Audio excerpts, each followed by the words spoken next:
You're drowning in opinions, advice, and conflicting information that pulls you in every direction except forward. Every day brings a flood of voices telling you what to do, while the real signals that could transform your life get lost in endless noise. I am Sun Tzu, the ancient strategist who mastered cutting through battlefield confusion to hear the one voice that matters.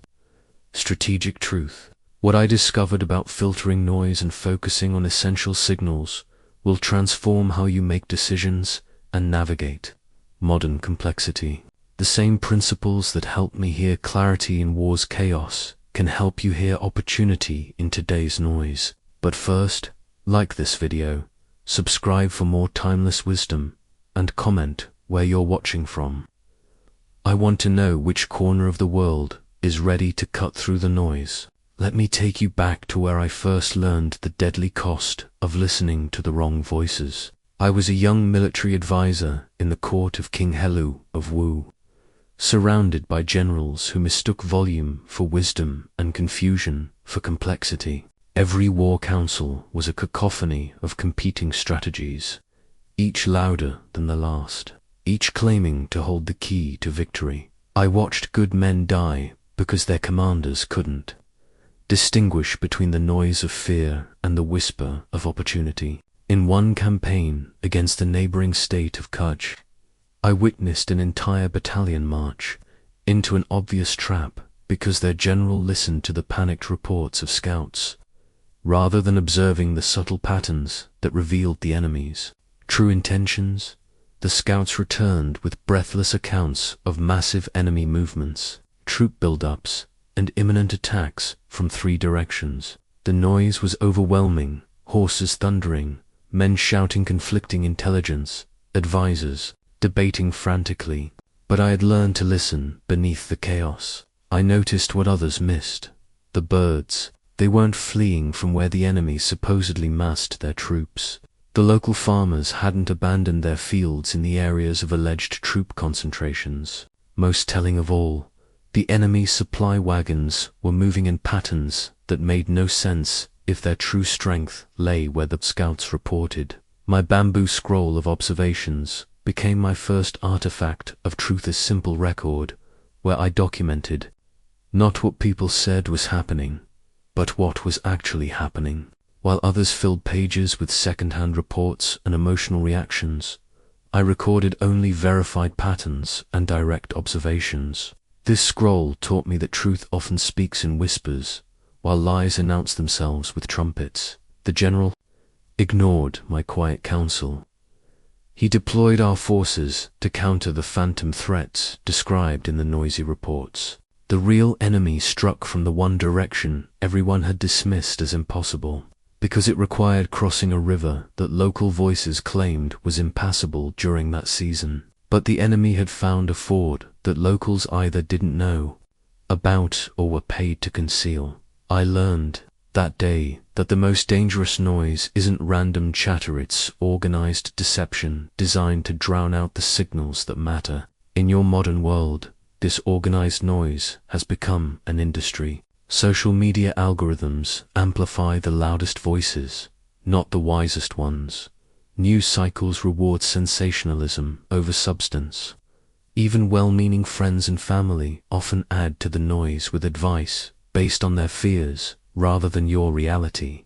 But just as I learnt to read the true movements of armies by watching the flight patterns of birds and the behavior of civilians, you can learn to read the true signals in your life by observing what people do rather than what they say, by noticing patterns rather than reacting to individual events, and by distinguishing between information that serves you and information that serves someone else's agenda. The bamboo scroll that saved my career taught me to ask 3 questions about every piece of information.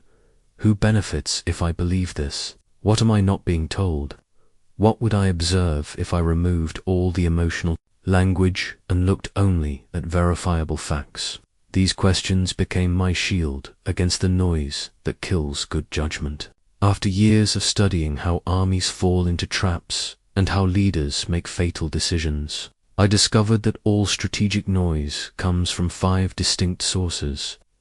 I kept detailed records in what I called my classification scroller, systematic analysis of every type of false information that had led to military disasters I had witnessed or studied. The first source is fear noise. This is the loudest and most seductive of all distractions, because it masquerades as urgent wisdom. Fear noise always begins with what if and ends with paralysis. In ancient battlefields, fear noise sounded like reports of enemy armies twice their actual size, weapons that didn't exist, and alliances that were pure imagination. Fear noise kept generals awake at night, planning for threats that would never materialize, while the real enemy advanced undetected in your modern world. Fear noise dominates entire industries.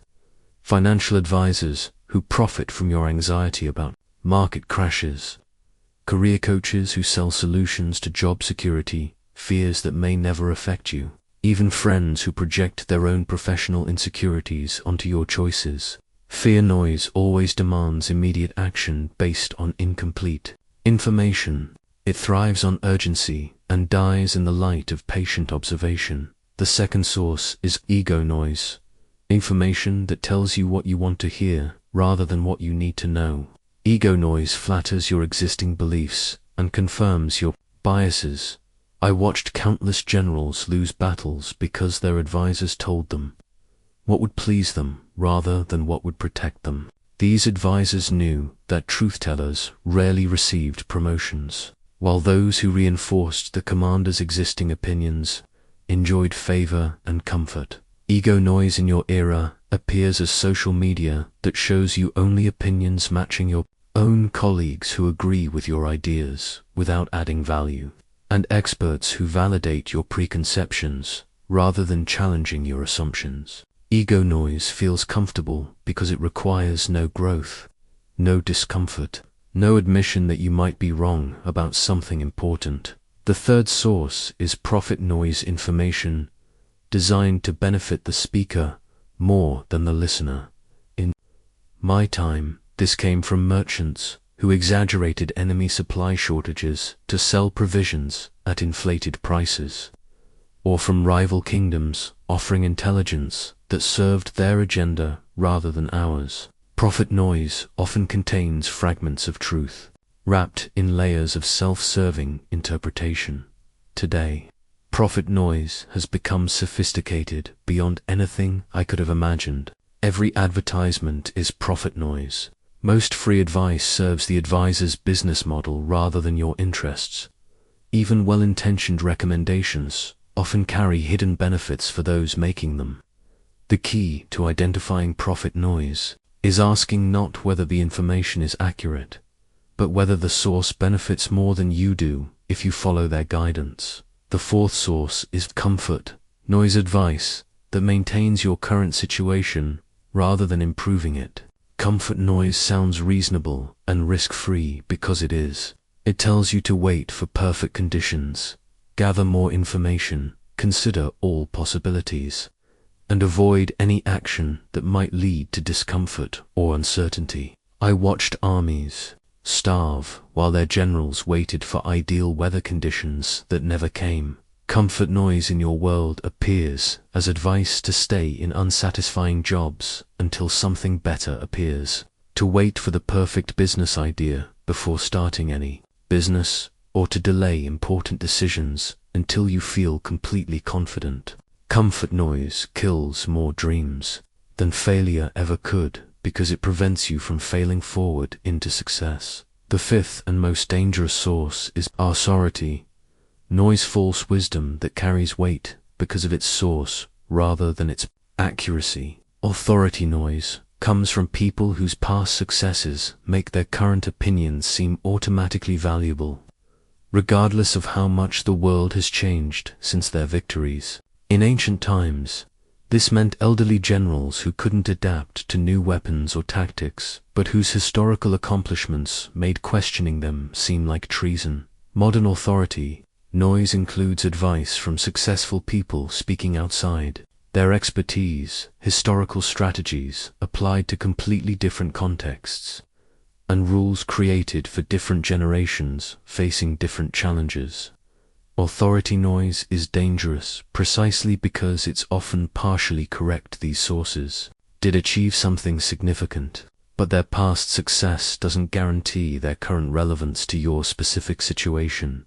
My classification scroll taught me that the loudest voices in any situation usually represent one of these 5 noise sources. Before you listen to anyone's advice, identify which type of noise they might be creating. This doesn't mean dismissing them, it means understanding their perspective well enough to extract any genuine value while filtering out their distortions. The most powerful lesson I ever learned came not from victory, but from a defeat so complete it changed how I understood the relationship between listening and leading.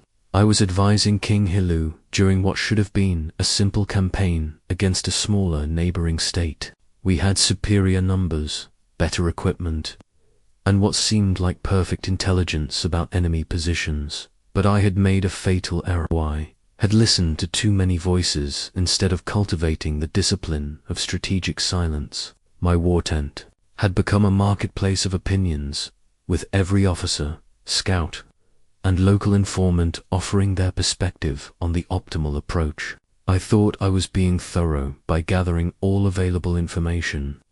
Instead, I was drowning in the noise of good intentions. During this campaign, I discovered an ancient meditation bola, simple bronze vessel used by Taoist monks to focus their minds before making important decisions. The monk who gave it to me explained that wisdom wasn't found by collecting more thoughts, but by creating space between thoughts where truth could emerge. This bowl became my artifact of clarity, teaching me that strategic silence isn't the absence of information, it's the presence of focused attention. I began practicing what I called the bowl method. Before any major decision, I would spend time in complete silence, not thinking about the problem, but simply observing my mind until the chatter subsided. In that silence, patterns became visible that noise had previously obscured. I could suddenly see which pieces of information actually mattered, and which were merely variations of the same basic data. The breakthrough came when I realized that most of what people call gathering information is actually gathering anxiety. Every additional opinion, every extra report, every supplementary analysis was feeding a fear that I might miss something important. But this fear was preventing me from seeing what was already clear. Strategic silence taught me to distinguish between information that changes your understanding and information that merely confirms what you already know. In our failed campaign, I had received 17 different reports about enemy troop movements, but 15 of them were essentially the same observation described in different words by different people. The noise of multiple sources made me think I had comprehensive intelligence when I actually had one piece of information repeated 16 times. The practice of strategic silence involves 3 disciplines. First, the discipline of the empty mind, regularly creating periods where you deliberately avoid consuming any new information about pending decisions. During these periods, your subconscious mind processes what you already know and often reveals connections that conscious analysis misses. Second, the discipline of the single source for any category of information. Identify the one most reliable source and ignore all others until that source proves inadequate. This prevents the false confidence that comes from hearing the same facts from multiple voices, and it forces you to evaluate quality rather than quantity of information. Third, the discipline of the delayed response, never making important decisions immediately after receiving new information.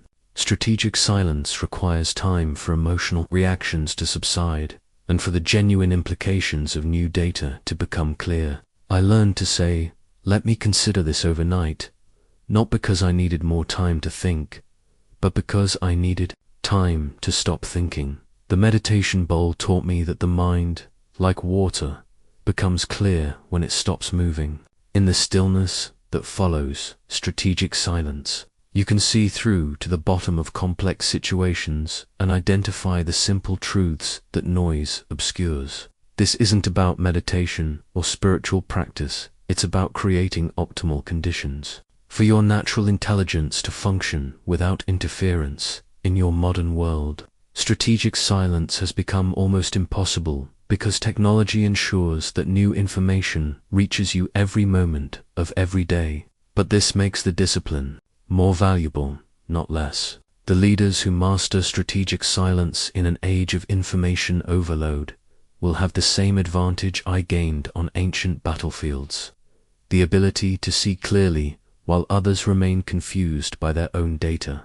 Every successful military campaign begins with understanding the terrain. But I discovered that the most important terrain wasn't geographic, it was the landscape of truth and deception that shapes every human interaction. I developed what I called my territory map, a simple but powerful method for navigating the complex geography of information in any situation. The territory map divides all information into 5 distinct regions, each with its own characteristics and dangers. Learning to recognize these territories instantly allows you to position yourself strategically in any conversation, negotiation, or decision-making process. The first territory is the highlands of fact-verifiable information that can be independently confirmed. In military terms, these were things like the width of rivers, the heights of walls, and the distance between cities.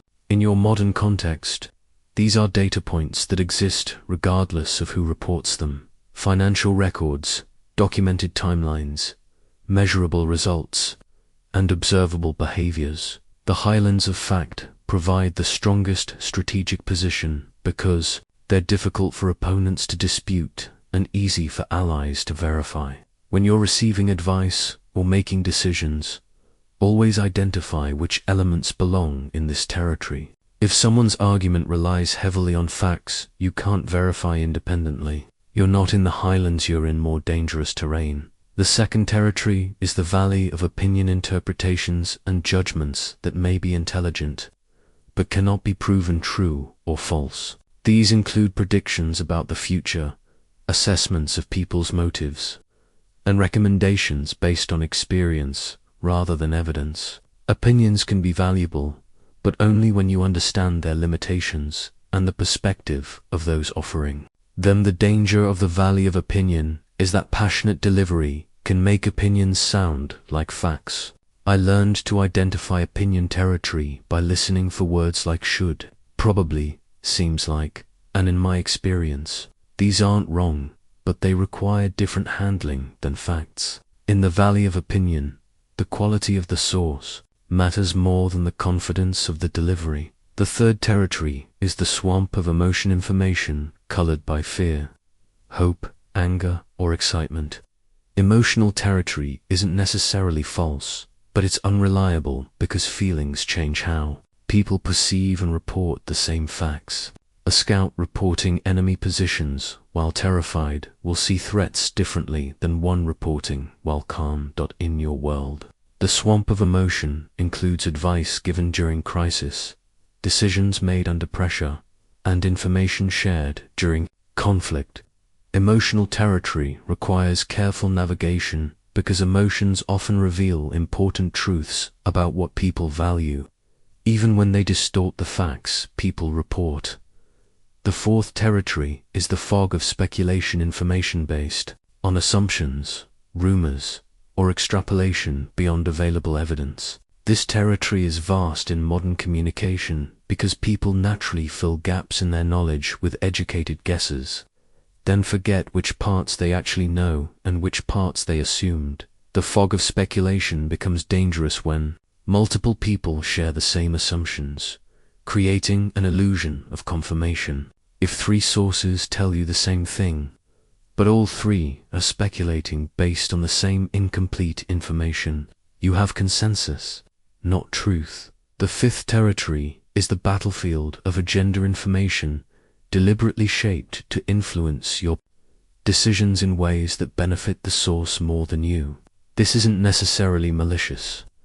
People naturally present information in ways that support their preferences, often without conscious intent to deceive. Recognizing the battlefield of agenda requires understanding what the speaker gains if you accept their information as true. Do they profit from your decision?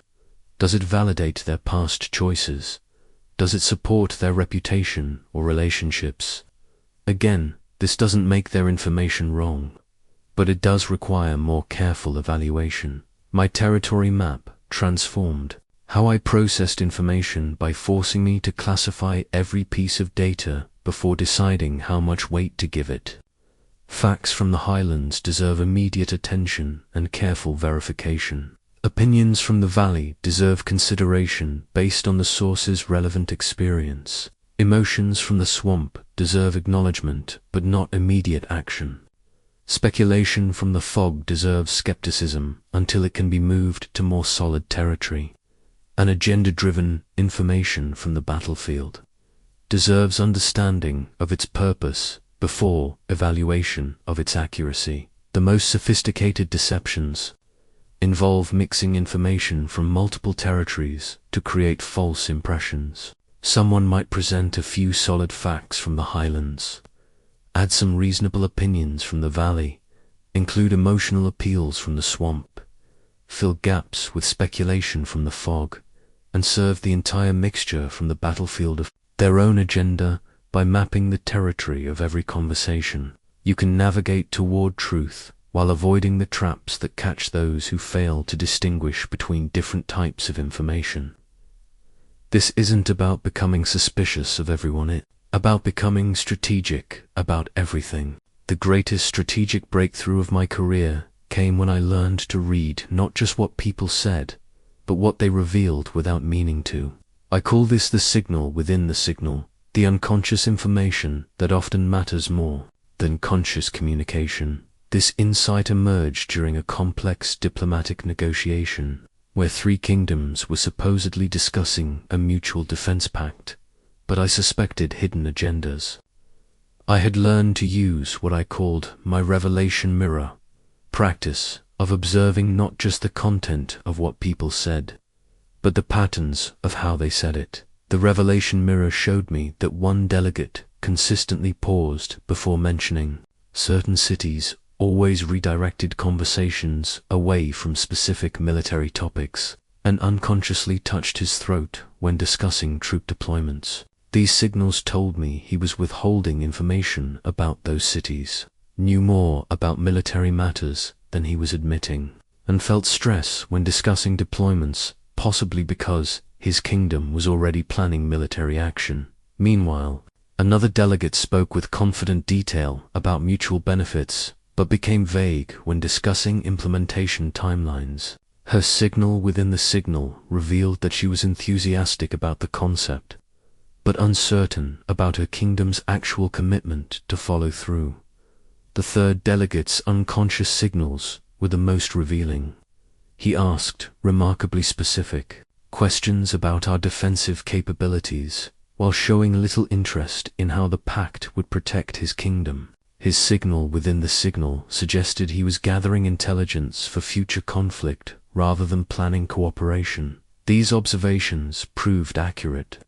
When the first kingdom attacked one of the cities their delegate had been nervous about, the second kingdom failed to honor their commitments when conflict began, and the third kingdom used the intelligence they had gathered to exploit weaknesses in our defenses. The revelation mirror taught me that people cannot help but reveal their true priorities, fears, and intentions through unconscious signals that operate below the level of deliberate communication. In your modern world, these signals are equally present and equally valuable. When someone gives you career advice, notice what they ask about versus what they volunteer.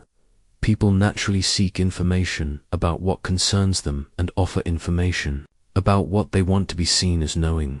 If someone asks detailed questions about your job security but volunteers mainly general encouragement, their signal within the signal suggests they're worried about employment stability, possibly their own. In business meetings, observe what people defend versus what they dismiss. Strong reactions often reveal hidden investments. If someone becomes argumentative when a particular strategy is questioned, they may have more at stake in that approach than they're acknowledging. Conversely, if they're quick to abandon ideas they previously supported, they may never have been truly committed. Pay attention to energy patterns in conversations. People naturally become more animated when discussing subjects that genuinely matter to them and more rehearsed when covering topics they think they should care about. The difference between authentic enthusiasm and performed interest is usually visible in body language, vocal variety, and spontaneous detail. Notice what people remember versus what they forget. Memory is selective, and people retain information that serves their actual priorities while forgetting details that conflict with their preferences. If someone consistently forgets information that would complicate their preferred narrative, their signal within the signal is showing you their real agenda. The revelation mirror works in reverse as well. By controlling your own unconscious signals, you can communicate more effectively and protect sensitive information. When you're aware of what you're revealing without meaning to, you can choose what to emphasize, what to minimize, and what to explore further. The most powerful application of reading signals within signals is in evaluating the advice you receive. People often give advice that sounds universally applicable, but actually reflects their specific circumstances, fears, or desires. Someone telling you to be patient and wait for the right opportunity might be revealing their own risk aversion, rather than offering wisdom about your situation. Similarly, advice to take bold action immediately might reflect the speaker's regret about their own missed opportunities rather than accurate assessment of your circumstances. The signal within their signal tells you more about them than about the optimal path for you. By developing your ability to read these unconscious revelations, you gain access to a layer of information that most people miss entirely. This isn't about becoming manipulative or suspicious. It's about understanding the complete message so you can respond to reality rather than just the surface level of communication. The revelation mirror becomes your strategic advantage in a world where everyone is carefully managing their conscious communication while unconsciously broadcasting their true thoughts, priorities, and intentions. Master this skill, and you'll hear the signal that matters most in every conversation. Truth has its own rhythm, and learning to move with this rhythm rather than against it became one of my most powerful strategic advantages. I discovered this principle through what I called my seasonal scroller record of when different types of truth became most visible and actionable. The breakthrough came during a siege that lasted through 3 seasons. I noticed that the same information revealed different strategic opportunities depending on when it was received and acted upon. Intelligence about enemy food supplies meant little in autumn when harvests were fresh, became moderately important in winter when resources grew scarce, and became absolutely critical in early spring when stores ran lowest. This taught me that truth isn't just about accuracy, it's about timing. The same facts can be strategically useless at one moment and devastatingly powerful at another. Understanding the timing of truth means knowing not just what is true, but when truth becomes most useful. I identified 5 seasons of truth that cycle through every human endeavor, each creating different opportunities for those who recognize them. The season of sowing occurs when people are open to new ideas but haven't yet committed to specific actions. During this season, truth about possibilities and potential has maximum impact because people's minds are fertile ground for planting strategic concepts. Information about opportunities, trends, and emerging possibilities finds receptive audiences, but truth about immediate dangers or urgent problems often falls on deaf ears during the season of sowing because people are focused on growth, not protection. If you try to share warnings about risks when someone is in sowing season, they'll likely dismiss your concerns as pessimistic or irrelevant. The season of growing follows sowing, when people are invested in developing their chosen direction but haven't yet seen major results. During this season, truth about methods, processes, and refinements becomes most valuable. People want tactical advice, practical guidance, and encouragement to persist through early difficulties. Truth about fundamental strategy changes becomes unwelcome during the season of growing, because people need to believe their current path will succeed.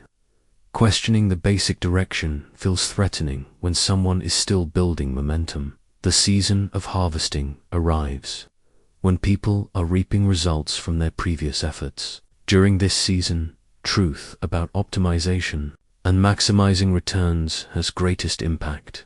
People want to know how to capitalize on their success, scale their achievements, and prepare for the next cycle. But truth about long-term sustainability or emerging threats often gets ignored during the season of harvesting, because success creates confidence that current approaches will continue working indefinitely. The season of winnowing comes when people are evaluating what worked and what didn't, keeping valuable lessons and discarding failed approaches. During this season, truth about mistakes, alternative strategies, and course corrections becomes welcome, because people are ready to learn and adjust. This is when strategic criticism and honest feedback have maximum impact, but only if delivered with respect for what the person accomplished during their harvest season. The season of resting follows winnowing, when people are recovering from their efforts and preparing for the next cycle. During this season, truth about vision, purpose, and fundamental principles resonates most deeply, because people have time to reflect without the pressure of immediate action. Grand strategic insights and philosophical wisdom find their most receptive audiences during the season of resting, but tactical advice and urgent action items feel overwhelming when people need to process and restore their energy. My seasonal scroll taught me to recognize which season any person or organization was experiencing before deciding what truths to share and how to share them. The same strategic insight that transforms someone's thinking during their season of winnowing might be completely ignored if offered during their season of growing. This principle applies powerfully to the advice you receive as well. When someone offers you guidance, understanding their current season helps you evaluate whether their perspective matches your actual needs. Someone in their season of harvesting might give advice focused on optimization when you need fundamental direction. Someone in their season of sowing might offer visionary insights when you need practical implementation guidance. The timing of truth also affects how you process information about your own situation. During your personal season of growing, you'll naturally resist information that questions your current direction, even when that information might be accurate and valuable. During your season of winnowing, you'll be more open to critical feedback, but might also be overly harsh in evaluating your achievements. Understanding these seasonal patterns doesn't mean ignoring truth that comes at inconvenient times. It means recognizing when truth will have maximum impact and positioning yourself to receive it effectively. Sometimes the most strategic choice is to store important information until the timing improves, rather than forcing it into an unreceptive environment. The master strategist learns to work with the natural rhythms of truth rather than against them, sharing insights when they can be heard and receiving guidance when it can be integrated.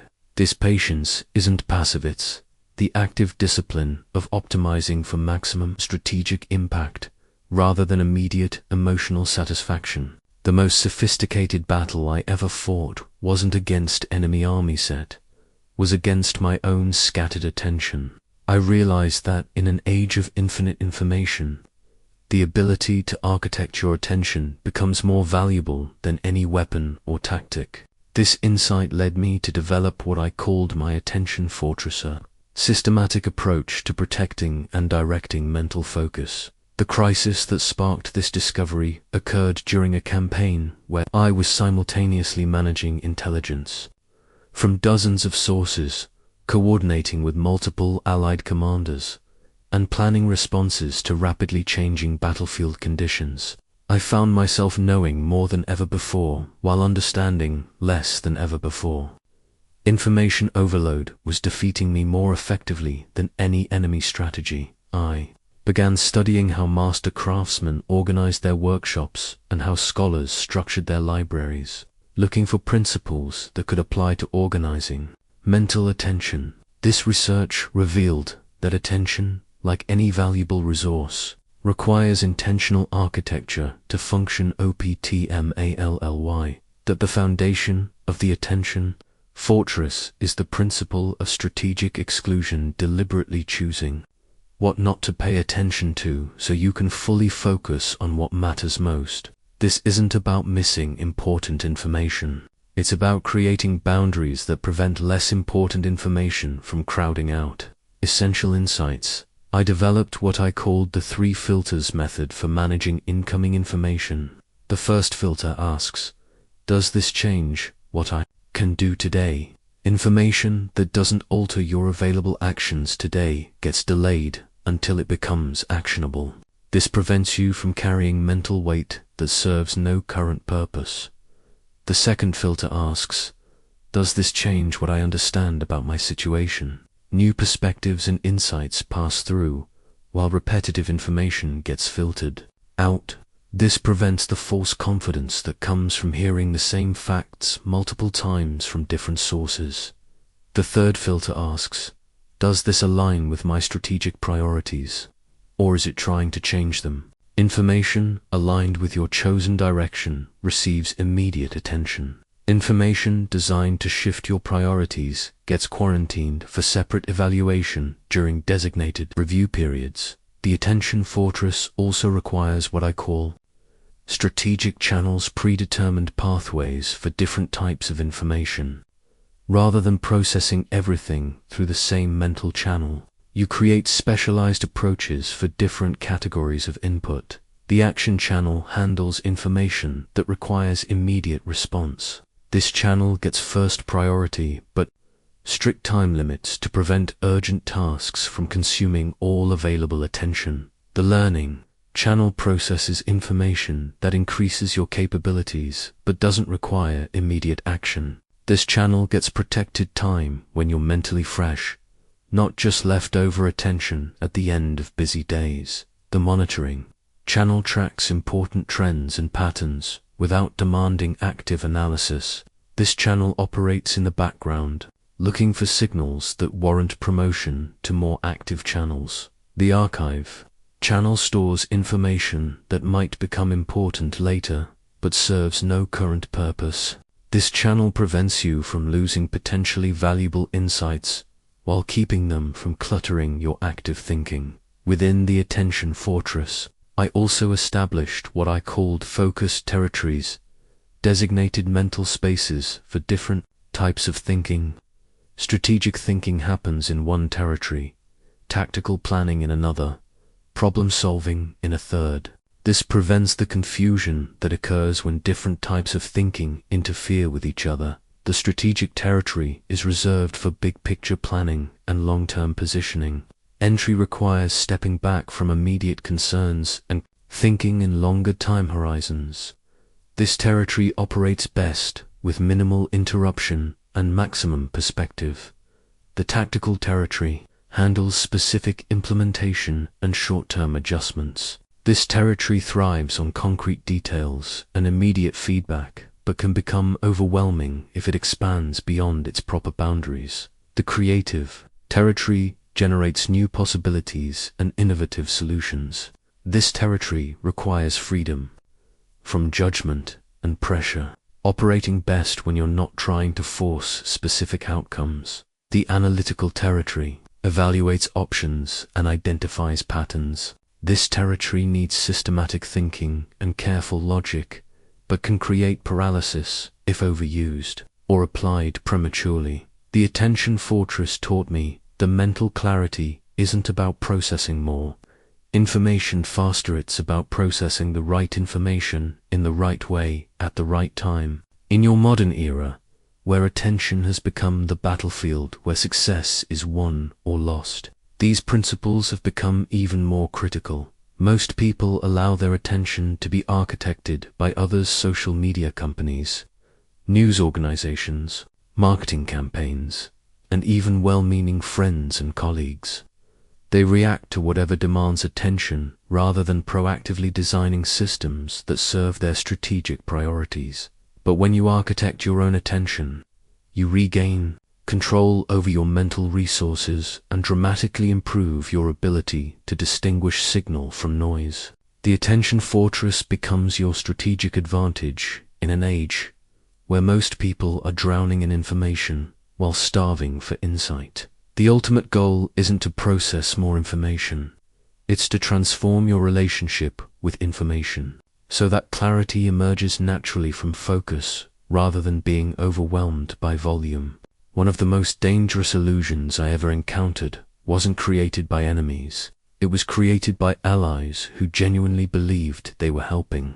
I learned this lesson through what became known as the Campaign of 7 Voices, where unanimous agreement among my advisors nearly led to a catastrophic strategic blunder. The situation seemed straightforward. 7 different intelligence sources, working independently, all reported that enemy forces were concentrated in the Northern Valley, making it the obvious target for our attack. Not only did these sources agree on the basic facts, but their reports contained consistent details about troop numbers, equipment, and defensive positions. The consensus was so complete that questioning it seemed not just unnecessary, but foolish. Every advisor supported the Northern assault strategy. Every ally commander agreed with the intelligence assessment. Even captured enemy soldiers, when interrogated separately, confirmed the presence of major forces in the Northern Valley. But I had learned to trust my consensus compass, a simple tool I developed for navigating situations where everyone agrees too perfectly. The compass pointed toward 3 warning signs that I had observed in previous campaigns where consensus masked deception. The first warning sign is manufactured agreement. This occurs when multiple sources appear independent but actually derive their information from the same underlying source. In our case, I discovered that 6 of our 7 intelligence sources were relying on information gathered by local merchants who traveled the same trade routes and shared information in the same taverns. What appeared to be independent confirmation was actually the same basic intelligence passed through multiple channels. The merchants weren't lying, but they were all observing the same deliberate enemy display designed to be seen and reported. We had consensus, but not independent verification. The second warning sign is convenient truth. This happens when the information everyone agrees upon supports the easiest or most preferred course of action. Our intelligence perfectly supported the strategy most of our commanders wanted to pursue anyway. A direct assault that would showcase their cavalry units and avoid the complex coordination required for alternative approaches when consensus aligns too neatly with existing preferences. It's worth questioning whether people are evaluating the information objectively or simply finding reasons to support what they already wanted to do. The third warning sign is missing voices. This occurs when the people most likely to offer dissenting views are absent from the consensus. In our case, the 2 advisors known for questioning popular strategies had been assigned to other duties during the crucial planning sessions. The consensus looked complete because those most likely to break it weren't present to participate. My consensus compass ultimately saved us from disaster. While maintaining the appearance of preparing for the Northern assault, I sent a small reconnaissance force to investigate alternative possibilities. They discovered that the enemy's main strength was actually positioned in the southern hills, perfectly positioned to attack our supply lines once we committed to the Northern Valley. The Northern Valley did contain enemy force exactly as all our sources had reported. But these were primarily a display unit designed to attract our attention, while the real threat developed elsewhere. The consensus was accurate about what it observed, but incomplete about what it missed. This experience taught me that consensus often represents the boundaries of collective perception rather than the limits of reality. When everyone agrees, you're usually seeing the edge of what's visible to your current methods of observation, not the edge of what actually exists. In your modern world, manufactured consensus has become an art form. Social media algorithms create echo chambers where the same ideas circulate through networks that appear diverse but share underlying information sources. News cycles create the illusion of independent confirmation when multiple outlets report the same story from the same sources. Professional advice often suffers from manufactured consensus when experts in the same field share similar training, read the same publications, and attend the same conferences.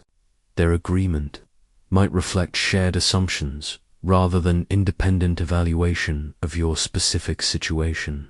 The consensus compass remains relevant for navigating these modern challenges. When facing unanimous agreement, ask yourself, are these truly independent sources of information? Does this consensus support what people already wanted to believe? Who would be most likely to disagree? And are their voices included in this apparent agreement? Sometimes consensus represents genuine truth that deserves your confidence, but more often it represents the edge of current collective understanding, valuable information that should be combined with independent investigation rather than accepted as complete truth. The greatest strategic advantage often belongs to those who can see beyond the boundaries of consensus while respecting the genuine insights it contains. This isn't about being contrarian for its own sake, it's about understanding that unanimous agreement often marks the beginning of inquiry rather than the end of it. True strategic thinking begins where consensus ends, in the unmapped territory that becomes visible only when you're willing to look beyond what everyone already knows they can see. The deepest level of strategic thinking I ever achieved came when I learned to see the pattern behind the pattern, the invisible structure that shapes visible events. This insight emerged through my pattern silk, a complex weaving I created to map relationships between seemingly unconnected occurrences across multiple campaigns. The breakthrough happened during a period when I was puzzled by a series of minor incidents that individually meant nothing but collectively felt significant. A merchant caravan arrived 3 days late. A diplomatic messenger took an unusual route. Local bird migrations shifted slightly from their normal patterns. Enemy patrols appeared in unexpected locations for brief periods, before returning to standard routes. Each incident had a reasonable explanation that made perfect sense in isolation. But when I mapped them on my pattern silk, a visual representation of events, timing, and relationships, deeper structure became visible. The merchant delay corresponded exactly with the time needed for someone to observe our troop movements and report back. The messenger's route took him past the locations where enemy patrols had briefly appeared. The bird migrations suggested changes in human activity in areas we thought were uninhabited. The pattern behind the pattern revealed a sophisticated intelligence operation that was using seemingly innocent activities to gather strategic information about our capabilities and plans. Individual events looked random or explainable, but the underlying structure showed careful coordination and purpose. This taught me that most of what we call coincidence is actually pattern recognition failure. Events that seem unrelated usually share invisible connections that become visible only when you map them systematically over time and across different domains. The pattern silk method works by tracking 3 types of relationships that most people miss. The first is temporal synchronicity, events that happen at the same time but in different places or contexts. When unrelated things change simultaneously, they're often responding to the same underlying cause. In your modern world, This might appear as changes in company hiring practices, shifts in industry conference topics, and alterations in regulatory discussions, all happening within the same time frame. Individually, these might seem like separate trends. Together, they might reveal an industry-wide response to an emerging technology or market change that hasn't yet been publicly acknowledged. The second relationship is sequential resonance events that follow each other in patterns that repeat across different contexts. The same sequence of developments might appear in multiple industries, organizations, or even personal situations, suggesting underlying forces that operate beyond specific circumstances. For example, you might notice that technological disruptions consistently follow the same pattern: initial skepticism from experts, adoption by outsiders, sudden mainstream acceptance, then defensive regulation by established players. Recognizing this sequence allows you to predict and position for later stages. When you observe early stages beginning, the third relationship is structural. Reflection situations where the same fundamental dynamics appear in different forms across various scales and contexts. The patterns that govern how ideas spread through organizations often mirror how products spread through markets. How conflicts develop between individuals mirrors how they develop between nations. Understanding structural reflection allows you to apply lessons learned in one domain to completely different situations, because you can see past surface differences to underlying similarities. My pattern silk revealed that the most powerful strategic insights come not from analyzing individual events, but from understanding the invisible architecture that generates events. Once you can see this deeper level, you gain the ability to anticipate developments before they become obvious to others. The pattern behind the pattern also explains why some advice works brilliantly in certain situations but fails completely in others. The surface-level strategy might be identical, but the underlying pattern might be fundamentally different. Success comes from matching your approach to the actual pattern operating in your situation, not just copying tactics that worked elsewhere. This principle revolutionizes how you evaluate the guidance you receive. Instead of asking whether someone's advice has worked before, ask whether the pattern that made it work exists in your current situation. The most successful strategies are often those that align with invisible forces rather than fighting against them. In business, this might mean recognizing when market conditions create natural momentum for certain types of companies, then positioning yourself to benefit from that momentum rather than trying to create artificial advantage through force alone. In career development, this might mean identifying the underlying patterns that determine how opportunities flow within your industry, then positioning yourself within those flows rather than trying to create opportunities through individual effort alone. The pattern silk taught me that strategic superiority belongs to those who can see the forces that others experience as luck, coincidence, or mystery. When you understand the pattern behind the pattern, you can work with reality's hidden architecture rather than against it, achieving results that seem effortless to those who cannot see the deeper structure you're navigating.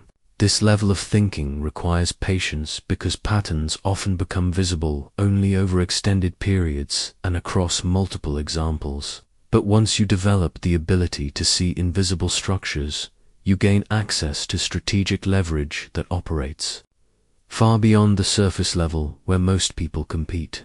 Perhaps the most counterintuitive strategic principle I discovered was the power of the inverse signal, learning to extract valuable intelligence from what doesn't happen, what isn't said, and what fails to appear when it should. This insight transformed my understanding of how information actually works in complex situations. The revelation came during a siege where I was expecting enemy reinforcements that our scouts reported were marching toward our position.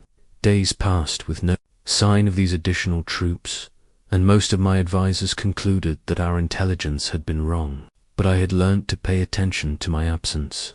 Map a record of expected events that failed to materialize. The absence map revealed that the missing reinforcements weren't a sign of bad intelligence, they were themselves a crucial piece of intelligence. The enemy commander had deliberately spread rumors about reinforcements he never intended to send, creating a psychological weapon that was affecting our morale and decision-making without requiring any actual troops. But the absence of these reinforcements also revealed something the enemy didn't intend to communicate. They were confident they could maintain the siege with existing forces, which meant they either had hidden strength we hadn't detected, or they knew something about our situation that we didn't realize they knew. This taught me that absence often conveys more reliable information than presence, because it's harder to fake what doesn't exist than to display what does exist. When someone consistently avoids certain topics,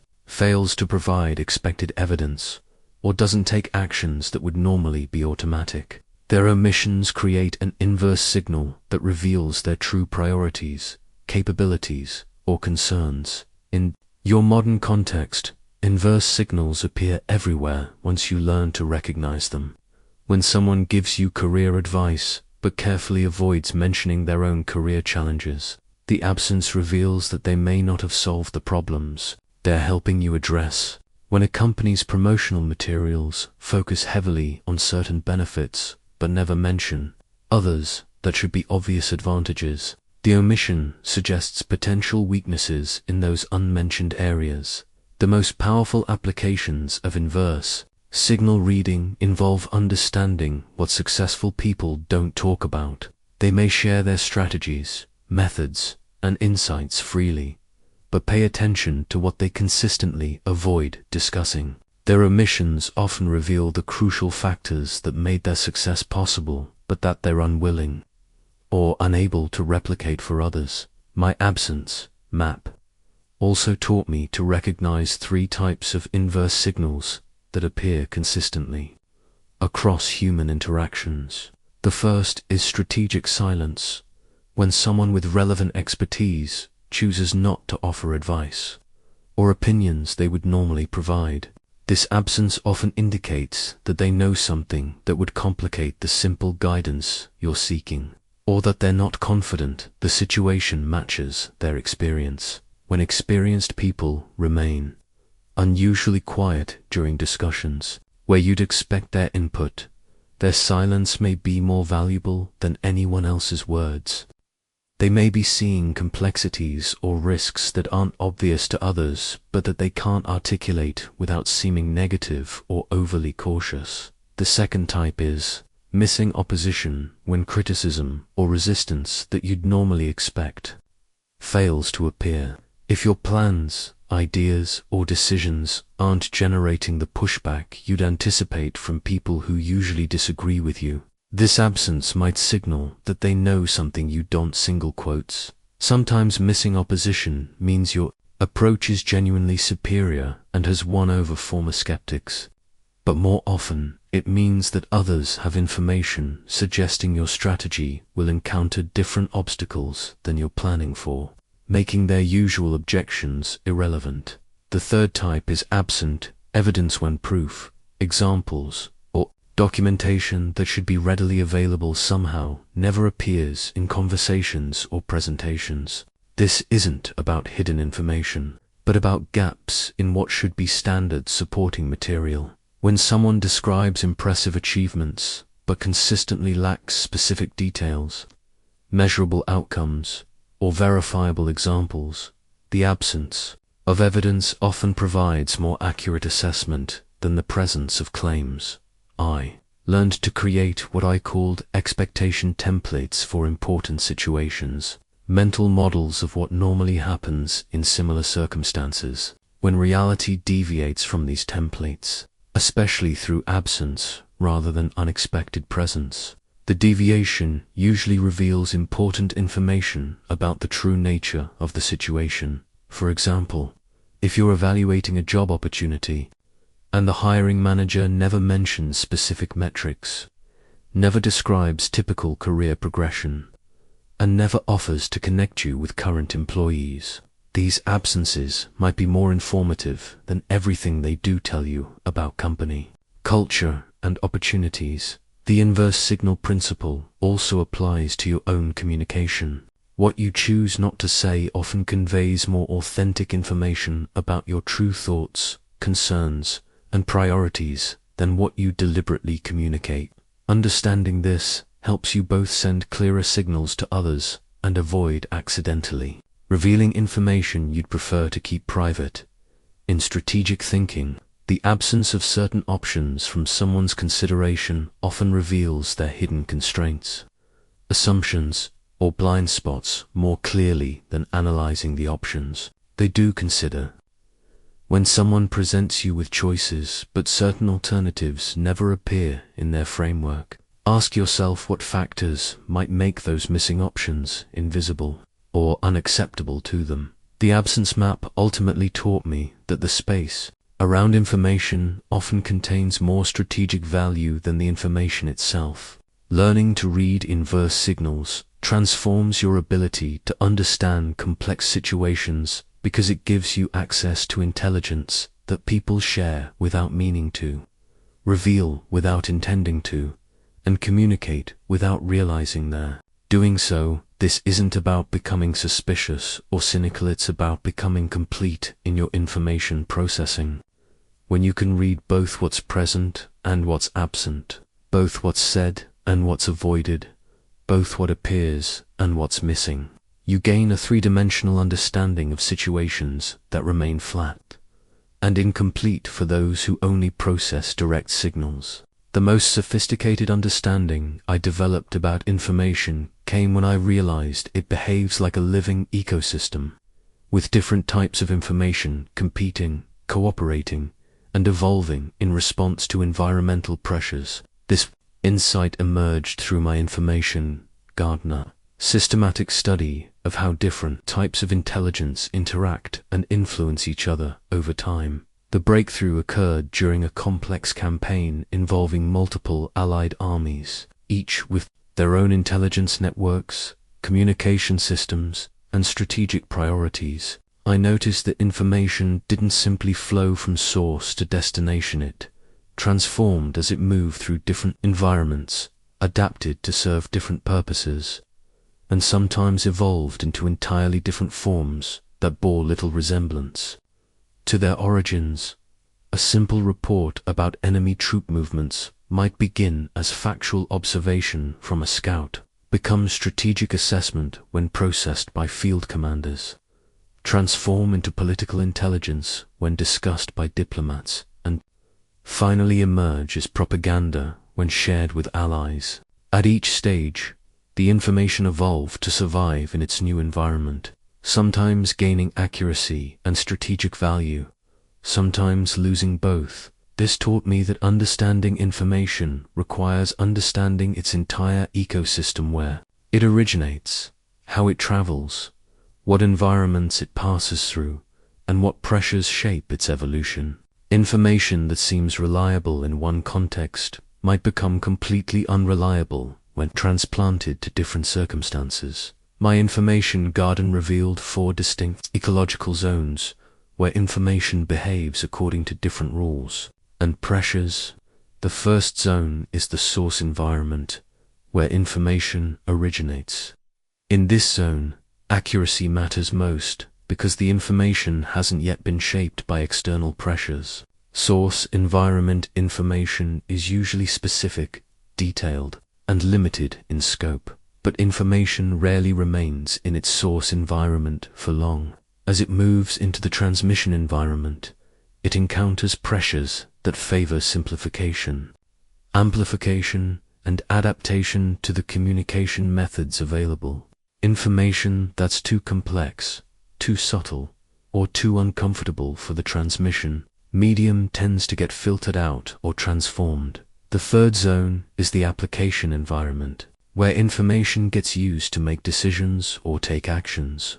Here, information faces pressure to become actionable, even if the original data doesn't support clear action. Uncertainty gets reduced to confidence, probabilities become certainties, and nuanced observations become binary choices. The fourth zone is the storage environment, where information gets preserved for future use. This environment favors information that fits existing categories, supports established narratives, and remains relevant across time. Information that challenges current understanding or describes unique situations often gets lost or distorted. During storage, understanding these ecological zones helps you evaluate any piece of information by asking, what environment is this information adapted for? Has it been shaped by transmission pressures that favor drama over accuracy? Has it been simplified for application in ways that removed important nuance? Has it been stored in forms that serve institutional memory rather than current reality? The information garden also taught me about information predators, forces that systematically destroy or corrupt valuable intelligence. The most dangerous predator is confirmation bias, which kills information that conflicts with existing beliefs while allowing supporting information to flourish unchecked. Another major predator is urgency pressure, which forces information to compete for immediate attention, causing long-term insights to be overwhelmed by short-term concerns. Valuable strategic intelligence often gets consumed by tactical demands before it can mature into wisdom. The most sophisticated predator is agenda alignment, which shapes information to serve specific goals rather than truth. This isn't necessarily malicious. People naturally emphasize information that supports their responsibilities and minimize information that complicates their objectives. But the information garden also contains beneficial species that improve the quality and reliability of intelligence. Information diversity strengthens the ecosystem by ensuring that multiple perspectives and sources prevent any single viewpoint from dominating. Cross-pollination occurs when information from different domains combines to create insights that neither source could generate alone.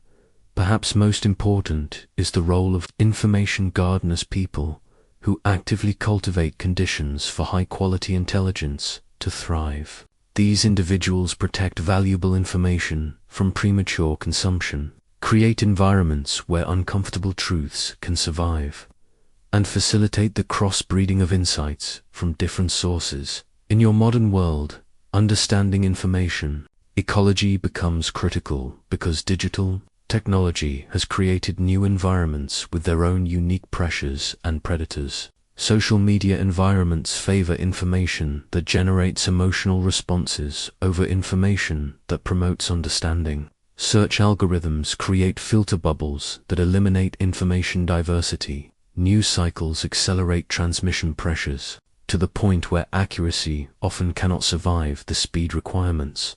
The information garden approach helps you navigate these challenges by understanding not just what information you're receiving, but what ecological pressures have shaped it. When someone shares advice, consider what environment that advice evolved in and whether it can survive transplantation to your circumstances. When you're making important decisions, actively cultivate information diversity by seeking perspectives that have evolved in different environments. Create your own information garden where valuable insights can develop without being consumed prematurely by urgent demands or distorted by transmission pressures. The ultimate goal isn't to find perfect information.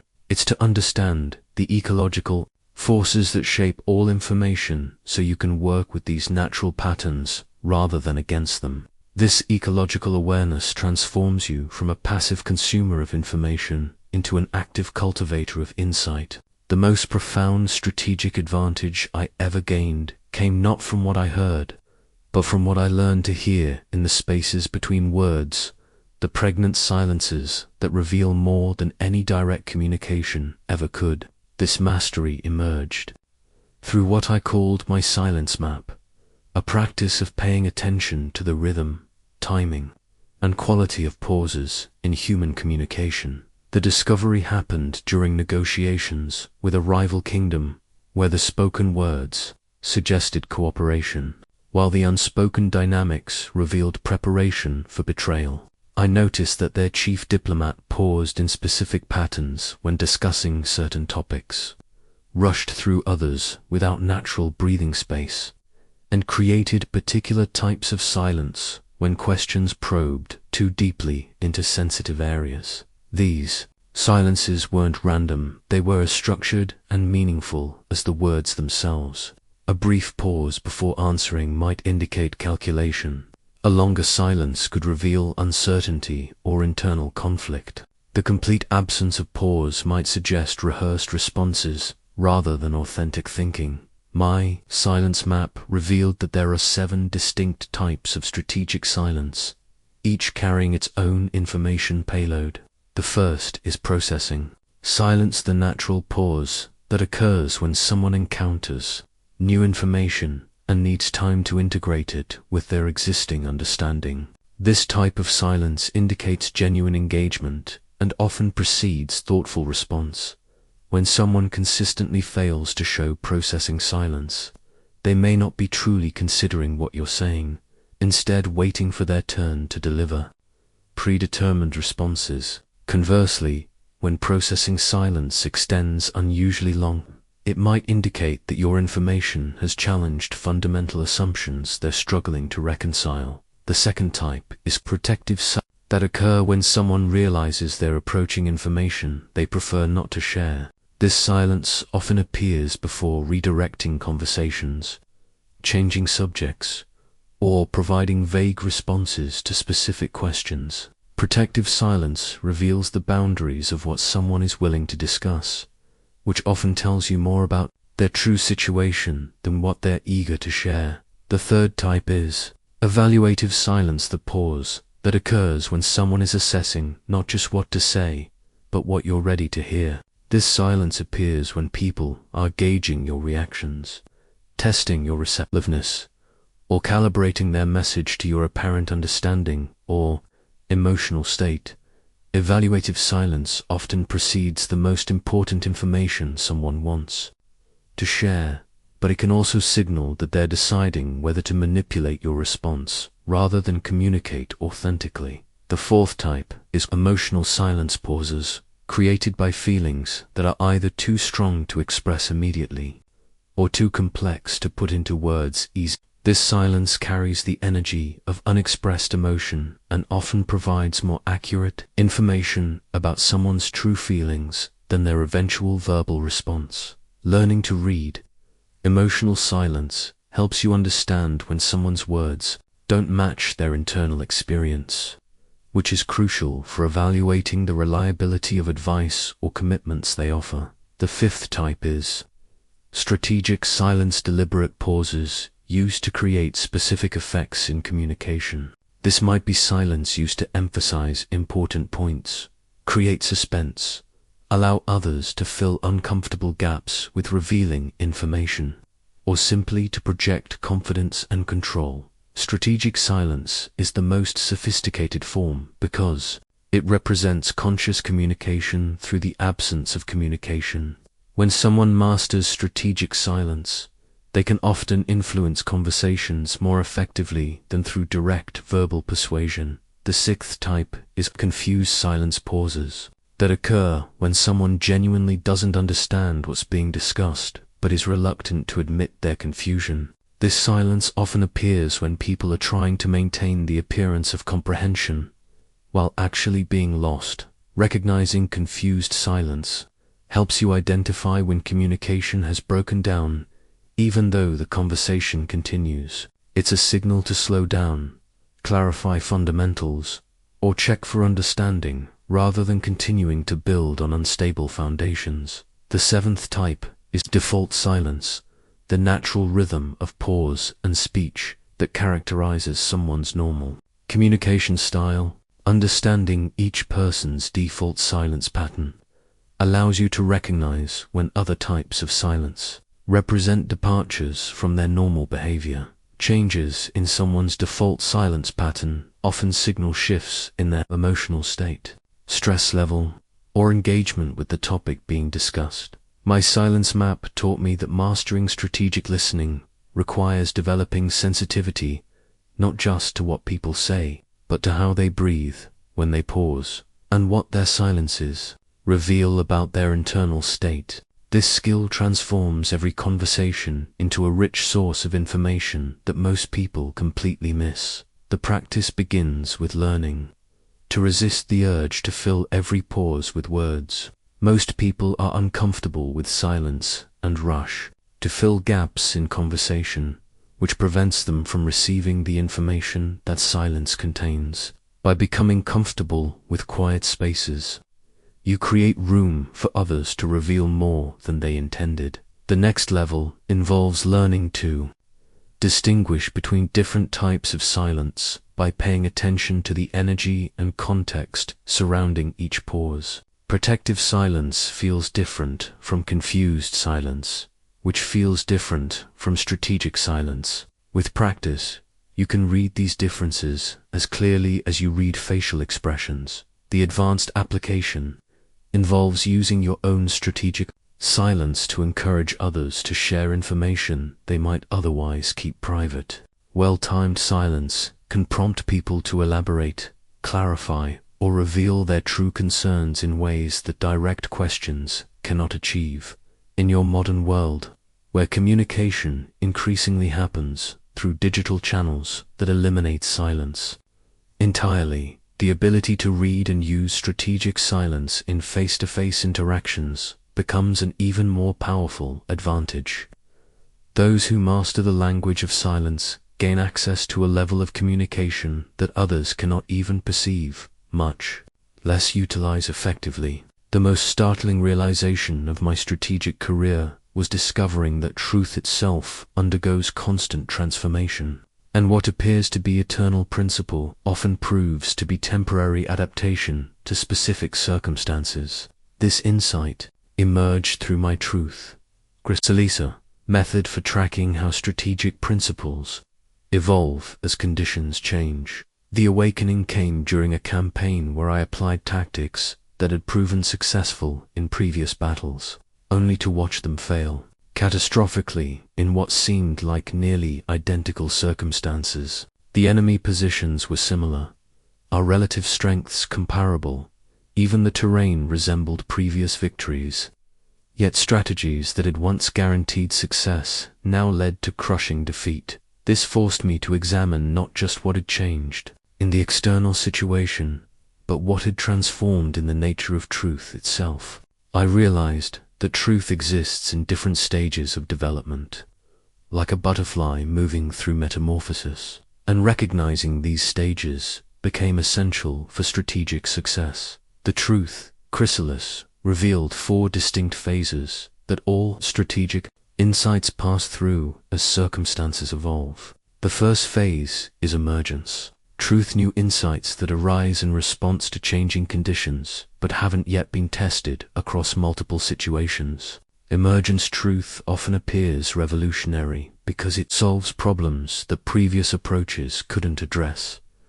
But emergence truth is fragile and context-dependent. What works brilliantly in the specific circumstances that created the insight may fail completely when applied to even slightly different situations. Many strategic failures come from treating emergence truth as if it were mature wisdom. The second phase is adaptation. Truth insights that have proven effective across multiple similar situations and have been refined through experience. Adaptation. Truth represents the sweet spot of strategic thinking, principles that are both reliable and flexible enough to work across a range of circumstances. However, adaptation truth carries the hidden danger of overgeneralization.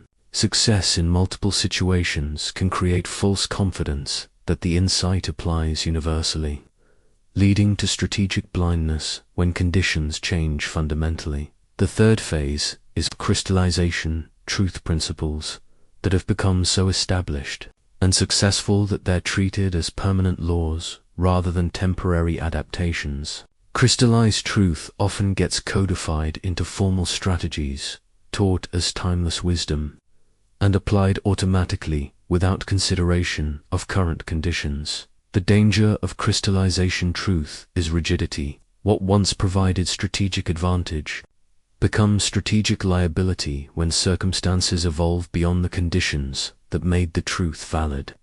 Yet crystallized truth is often the hardest to abandon because it's supported by extensive evidence of past success. The fourth phase is dissolution.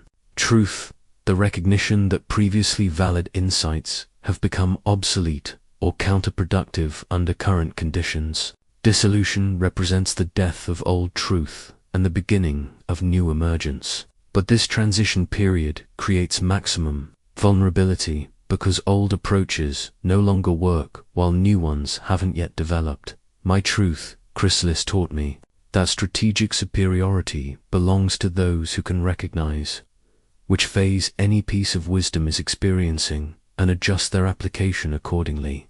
This isn't about abandoning proven principles.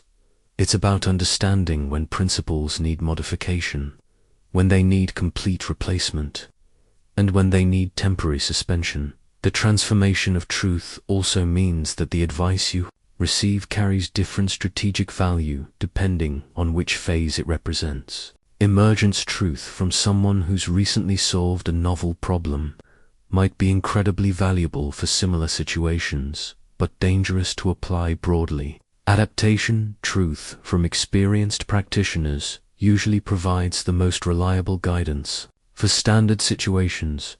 Crystallization truth from recognized experts should be evaluated carefully for continued relevance to current conditions, rather than accepted automatically based on historical success. And dissolution truth, the recognition that old approaches aren't working, might be the most valuable insight of all, even though it's often the most uncomfortable to accept. Understanding truth. Metamorphosis also transforms how you develop your own strategic thinking. Instead of seeking permanent principles that will always apply, you learn to develop adaptive capabilities that can evolve as circumstances change. This makes you more resilient when conditions shift and more innovative when new opportunities emerge. The truth, Chrysalis also revealed that timing determines not just when to apply specific strategies, but when to develop new ones. The most successful strategic thinkers anticipate the dissolution of current truth and begin developing replacement insights before the old approaches fail completely. This requires what I call metamorphosis, sensing the ability to detect early signals that established truths are approaching obsolescence. These signals often appear as exceptions to reliable patterns, situations where proven approaches work less effectively than expected, or contexts where new variables seem to be changing the fundamental dynamics in your rapidly changing world. Truth metamorphosis happens much faster than in my era. Technology, globalization, and social evolution accelerate the transition from emergence to dissolution, making the ability to navigate these phases even more critical for strategic success. The ancient wisdom that endures isn't specific tactics or rigid principles, it's the metaskill of recognizing when truth itself is transforming and adapting your approach accordingly. Master this skill, and you'll remain strategically relevant regardless of how dramatically your environment changes. The truth, Chrysalis ultimately taught me that the highest form of strategic wisdom isn't knowing what's true, but understanding how truth itself evolves and positioning yourself to benefit from these transformations rather than being blindsided by them.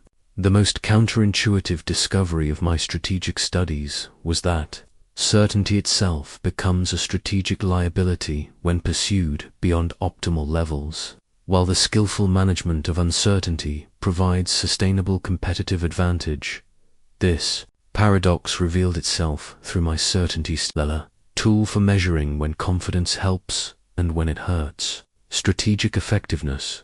The insight emerged during a period when I was considered the most successful strategist in the kingdom, with an unbroken record of victories that had created a reputation for near. This success had gradually transformed my relationship with uncertainty in ways I didn't initially recognize as dangerous. I found myself dismissing information that contradicted my strategic assessments, not from arrogance, but from the reasonable assumption that my proven methods were more reliable than contradictory data. I stopped seeking alternative perspectives because my approach consistently produced better results than those of other advisors. Most dangerously, I began to mistake tactical success for strategic certainty, assuming that because my methods worked in past situations, they would work in all future situations. This transformation from strategic flexibility to strategic rigidity happened so gradually that I didn't notice it until it nearly caused a catastrophic defeat. The wake-up call came during a campaign where my standard approach failed repeatedly while an untested strategy proposed by a junior advisor succeeded brilliantly. The failure wasn't due to changed external conditions, was due to my own changed relationship with uncertainty. My success had created a certainty trap, where the confidence that made me effective in known situations made me ineffective in novel ones. I had optimized for consistency rather than adaptability, which worked perfectly until the nature of the challenges shifted beyond my experience. The certainty scale revealed that strategic effectiveness follows a bell curve relationship with confidence levels. Too little certainty creates paralysis, indecision, and missed opportunities, but too much certainty creates blindness, rigidity, and catastrophic failure when assumptions prove incorrect.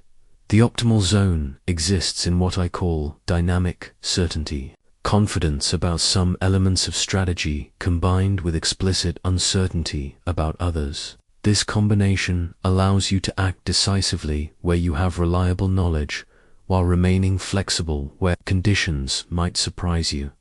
Dynamic certainty requires distinguishing between three types of strategic elements that deserve different levels of confidence. The first type is structural elements, fundamental dynamics that remain consistent across different situations. These include basic human psychology, mathematical relationships, and physical constraints that don't change, regardless of context.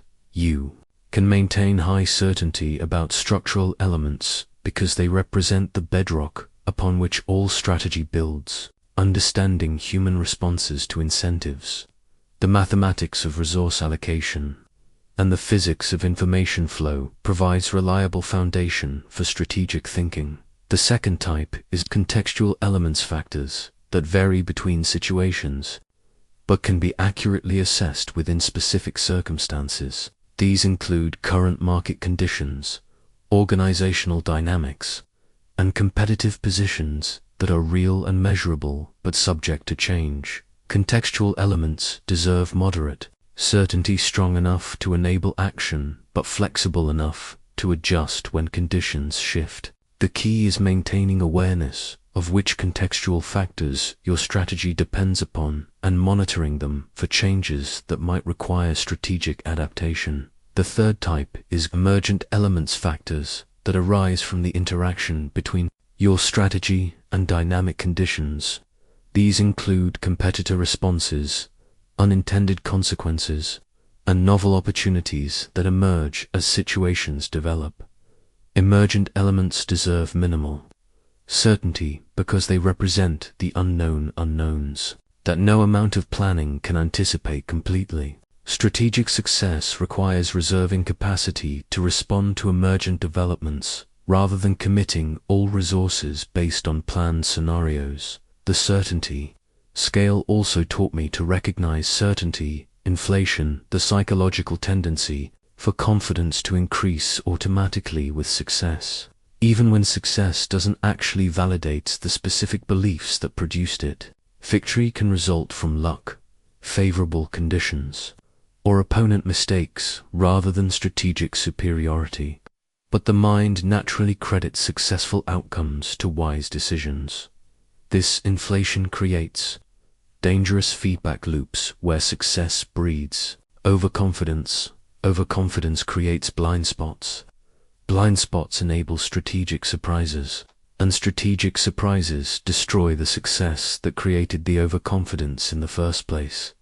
Managing certainty strategically requires what I call confidence Calibration, regularly testing your level of certainty against actual outcomes and adjusting accordingly. This means tracking not just whether your strategies succeed, but whether they succeed for the reasons you expected and ways that validate your specific assumptions. When strategies work but for different reasons than you anticipated, this should decrease rather than increase your confidence in your analytical framework. When strategies fail despite careful analysis, this provides valuable information about the limits of your current understanding. The paradox of strategic certainty ultimately teaches that sustainable success requires embracing uncertainty as a strategic asset rather than treating it as a problem to be eliminated. Uncertainty forces you to maintain flexibility, seek diverse perspectives, and continue learning from experience rather than relying on past success. In your modern world, where change happens faster and complexity increases constantly, the ability to manage certainty strategically becomes even more valuable. Those who can act decisively while remaining appropriately uncertain will consistently outperform both the paralyzed and the overconfident. The certainty scale reminds us that the goal isn't to achieve perfect knowledge before acting, it's to optimize the relationship between confidence and flexibility so that you can move forward effectively while remaining capable of adaptation when reality surprises you. In the final years of my active military service, I achieved what I consider my greatest strategic breakthrough, learning to orchestrate multiple information sources into what I called a symphony of signals, a harmonized system where different types of intelligence work together to create understanding far beyond what any single source could provide. This mastery emerged when I was tasked with the most complex challenge of my career, coordinating strategy among 5 allied kingdoms, each with different languages, customs, military traditions, and information systems. The conventional approach of treating each source separately had created a cacophony of conflicting data that made unified strategy impossible. I realized that the problem wasn't too much information, it was unorganized information, like a musical composition where individual instruments become beautiful only when properly arranged. Strategic intelligence achieves its full power only when different sources are orchestrated to complement rather than compete with each other. The symphony of signals requires understanding that different information sources naturally excel in different roles. Much like instruments in an orchestra, trying to make every source do everything creates noise. Assigning each source its optimal function creates clarity. My signal conductor's baton became the tool for orchestrating this complex information environment. The baton represented a systematic approach to assigning different types of intelligence to their most effective roles within a larger strategic composition. The first instrument section consists of percussion intelligence, hard, factual information that provides the rhythmic foundation for all strategic thinking. This includes verified data, measurable outcomes, documented events, and observable behaviors. Percussion intelligence doesn't need to be complex or sophisticated, but it must be reliable and consistent.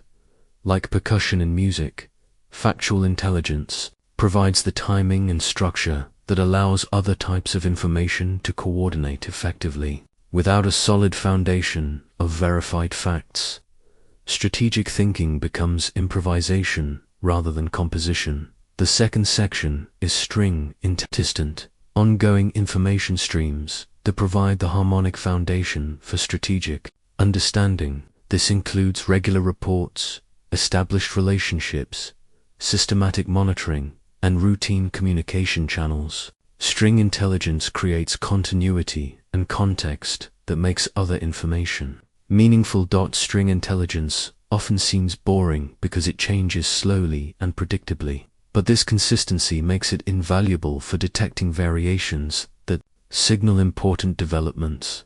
When string intelligence changes, the harmonic foundation shifts, which often indicates fundamental changes in the strategic environment. The third section is brass intelligence, powerful, attention-getting information that can dominate strategic thinking if not properly managed. This includes crisis reports, urgent communications, dramatic developments, and high-impact events. Brass intelligence demands immediate attention, but can overwhelm other important signals if allowed to play too loudly or too frequently. The key to managing brass intelligence is recognizing when it represents genuine strategic importance versus temporary urgency. Some brass signals indicate fundamental changes that require major strategic adjustment. Others represent noise that demands attention but doesn't warrant strategic response. The fourth section is woodwind intelligence. Subtle, nuanced information that adds sophistication and depth to strategic understanding. This includes cultural insights, psychological assessments, indirect observations, and contextual understanding.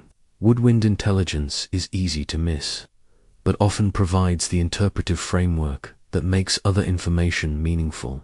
Master strategists learn to listen for woodwind intelligence because it often reveals the human factors that determine whether technically sound strategies succeed or fail in practice. This intelligence explains why the same approach works in some contexts but fails in others. The fifth section is the conductor intelligence, your own analytical framework that coordinates all other sources into coherent, strategic understanding. The conductor doesn't generate information but determines how different sources combine to create meaning. Conductor intelligence includes your ability to recognize patterns, synthesize insights, maintain perspective, and adjust the composition as conditions change. This is the meta skill that transforms information consumption into strategic thinking. Creating a symphony of signals requires understanding not just what each source contributes, but when different sources should lead and when they should support. During stable periods, string intelligence provides primary guidance with other sources supporting. During crisis periods, brass intelligence might take the lead with string intelligence providing context and woodwind intelligence providing interpretation.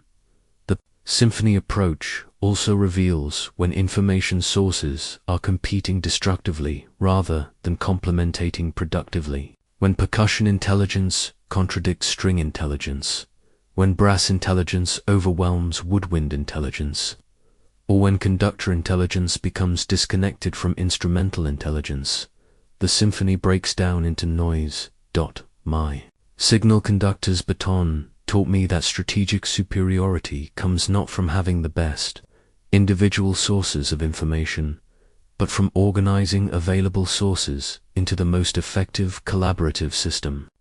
A modest collection of well-orchestrated sources consistently outperforms a large collection of uncoordinated sources. This principle applies powerfully to evaluating the advice and guidance you receive. Instead of treating each source independently, consider how different perspectives might work together to create more complete understanding. Technical expertise might provide percussion intelligence. Experienced mentors might offer string intelligence. Industry news might contribute brass intelligence, and cultural understanding might add woodwind intelligence. The symphony of signals ultimately transforms information from a collection of competing voices into a harmonized system where each element enhances the value of all others. Master this orchestration, and you'll hear strategic opportunities and threats with clarity that remains impossible for those who listen to each source in isolation. In your interconnected world, where information sources multiply constantly, the ability to create symphonies from chaos becomes the defining skill that separates strategic thinkers from information consumers. As my active military career drew to a close, I began to understand that the principles I had discovered weren't merely tactical solutions to ancient problems. They were timeless patterns that would echo through every era of human development. This realization led me to create my legacy vessel, a systematic method for translating strategic insights across time and context. The legacy vessel emerged from my observation that while technologies, societies, and circumstances change dramatically, the fundamental dynamics of human decision-making, information processing, and strategic thinking remain remarkably consistent. The specific challenges your generation faces may be unprecedented, but the underlying patterns of how noise obscures signal have remained constant throughout history. Your modern world presents information challenges that seem entirely new.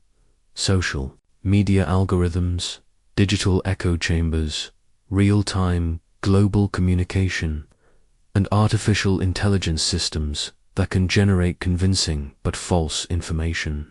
Yet beneath these technological innovations, the same ancient dynamics continue to operate. Fear noise still exploits uncertainty to promote paralysis.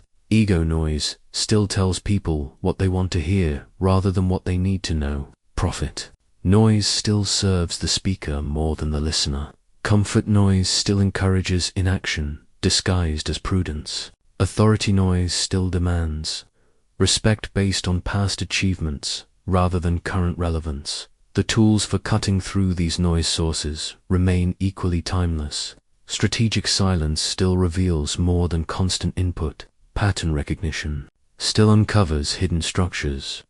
Inverse signal reading still extracts truth from omissions.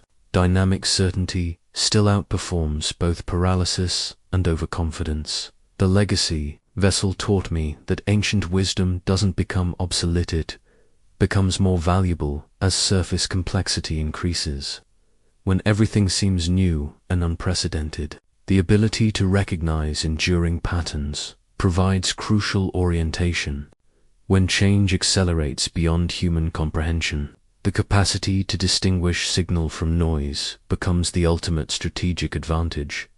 Your generation faces what appears to be information abundance, but is actually signal scarcity. Never before have so many voices competed for attention while so few provided actionable wisdom. Never before have so many sources offered immediate answers while so few encouraged deep thinking. This creates both unprecedented challenge and unprecedented opportunity. Those who master the ancient art of cutting through noise will have disproportionate advantage in a world where most people are drowning in information while starving for insight. The specific applications of signal detection in your era might focus on different domains than mine career navigation rather than battlefield tactics, business strategy rather than military campaigns, personal development rather than kingdom building, but the fundamental skills remain identical. You still need the ability to create strategic silence in environments designed to prevent quiet reflection. You still need the capacity to read patterns across multiple domains and time horizons. You still need the discipline to distinguish between information that changes your understanding and information that merely confirms your existing beliefs. You still need the wisdom to recognize when consensus masks ignorance, when certainty indicates blindness, and when the loudest voices represent the least valuable guidance. You still need the skill to orchestrate multiple information sources into coherent understanding rather than allowing them to create cacophonous confusion. The legacy vessel also revealed that each generation must rediscover these timeless principles through their own experience. Intellectual understanding of strategic thinking concepts provides foundation, but mastery comes only through applying these ideas to real challenges in your specific context. The noise that dominates your era may sound different from the noise that dominated mine, but learning to cut through it requires the same fundamental disciplines: patient observation, systematic analysis, emotional regulation, and the courage to act on insights that contradict popular opinion.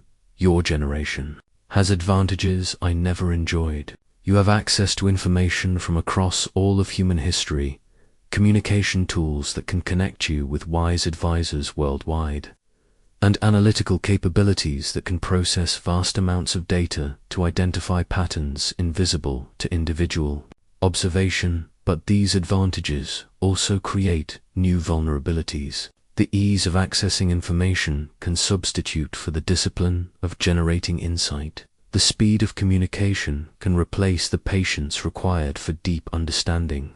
The power of analytical tools can create false confidence in complex situations that require human judgment. The ancient art of strategic thinking becomes more valuable, not less, as technological capabilities expand.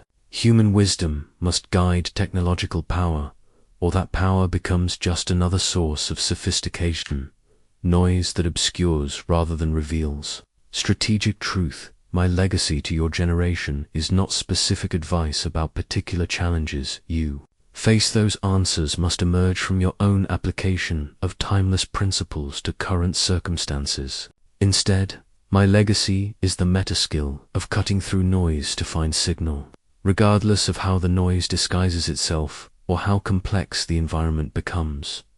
The legacy vessel ultimately taught me that wisdom doesn't age while knowledge becomes obsolete.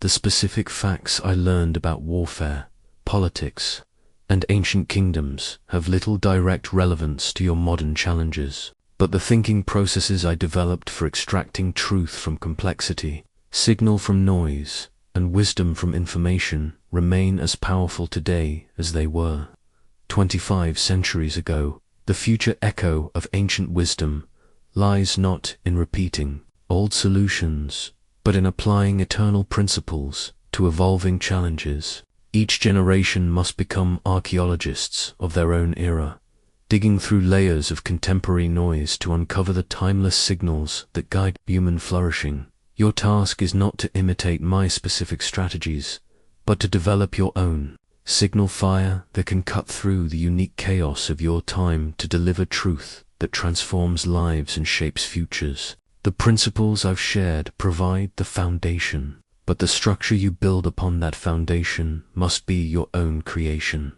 adapted to your circumstances and calibrated to your challenges. The echo continues through those who refuse to be overwhelmed by the volume of their age and instead develop the discernment to hear what truly matters beneath the surface noise of their time. Now you stand at the threshold between knowledge and application, between understanding these principles and transforming your relationship with the information that shapes your decisions. The journey from drowning in noise to mastering signal detection begins with a single choice. Will you remain a passive consumer of whatever demands your attention, or will you become an active architect of your own clarity?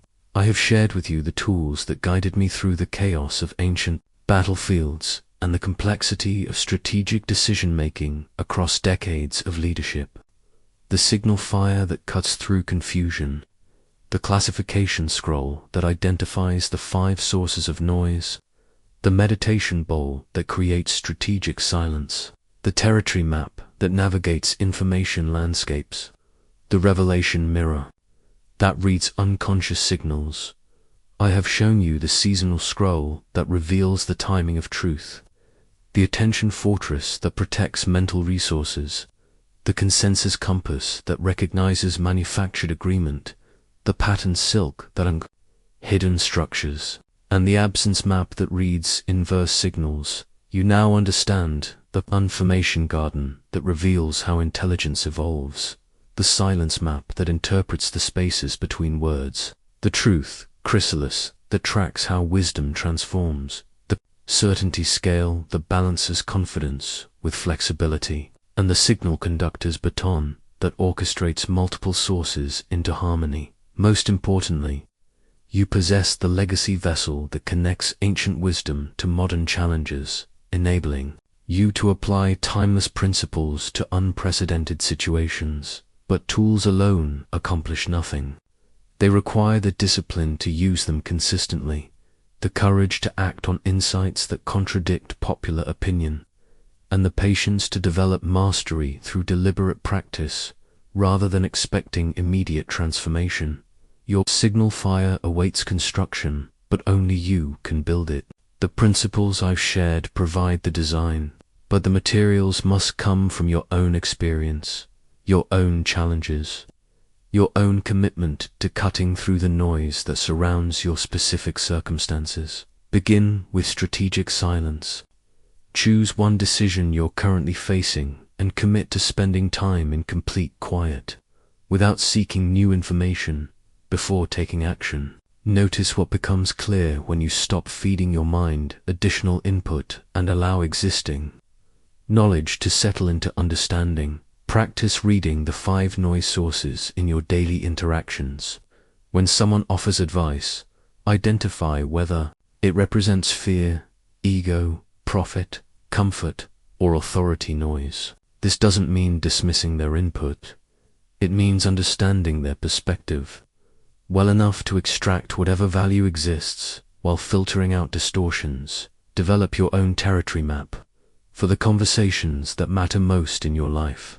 Learn to distinguish between facts and opinions, between evidence and speculation, between objective information and agenda-driven communication. This skill alone will transform your ability to make decisions based on reality, rather than carefully crafted impressions.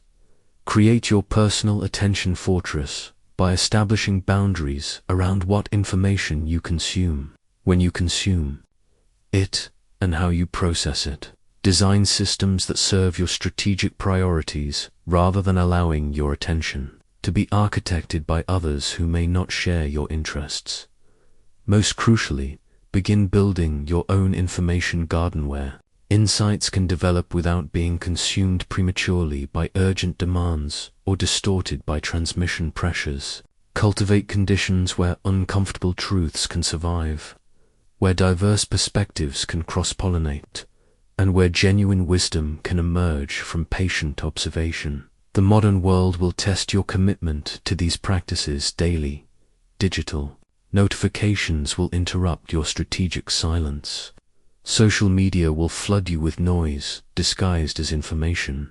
Well-meaning friends will offer advice that serves their emotional needs more than your strategic requirements. Your colleagues will pressure you to make decisions based on incomplete information, because waiting for clarity feels like inaction. Experts will promote solutions that worked in different contexts, as if they apply universally to your situation. Authorities will demand respect for their guidance based on past achievements rather than current relevance. But you now possess something most people lack: a systematic approach to extracting signal from noise. Regardless of how sophisticated the noise becomes or how overwhelming the volume grows, you understand that clarity comes not from consuming more information, but from organizing existing information more effectively. You know that strategic advantage belongs to those who can hear what others miss, see patterns that others overlook, and act on insights that others cannot access because they remain trapped in reactive mode rather than developing proactive discernment. The signal fire you build will not only guide your own decisions, it will serve as a beacon for others who recognize the value of cutting through noise to reach truth. Your example of strategic thinking in an age of information overload will inspire others to develop their own clarity rather than remaining overwhelmed by the chaos that defeats less disciplined minds. 25 centuries ago, I developed these principles to win battles and protect kingdoms. Today, you can use them to win the more important battles of career advancement, relationship building, financial success, and personal fulfillment. The enemy has changed from opposing armies to opposing noise, but the strategic principles remain timelessly effective. Your signal fire awaits. Light it with the commitment to value insight over information, quality over quantity, and wisdom over volume. Tend it with the discipline to practice these principles consistently rather than abandoning them when immediate results don't appear. Trust it to guide you through whatever challenges your era presents, knowing that those who master the ancient art of cutting through noise will always find their way to truth. Regardless of how complex or chaotic their environment becomes, The noise will never stop, but now you know how to listen beyond it to hear what truly matters. Your transformation from information consumer to strategic thinker begins the moment you choose signal over noise, clarity over confusion, and wisdom over the endless chatter that drowns out truth. Build your signal fire. Cut through the noise. The strategic advantage you seek lies not in finding perfect information, but in developing the discernment to extract maximum value from whatever information you have. This is the path to clarity in an age of chaos, and it begins with your next decision to listen for signal rather than react to noise.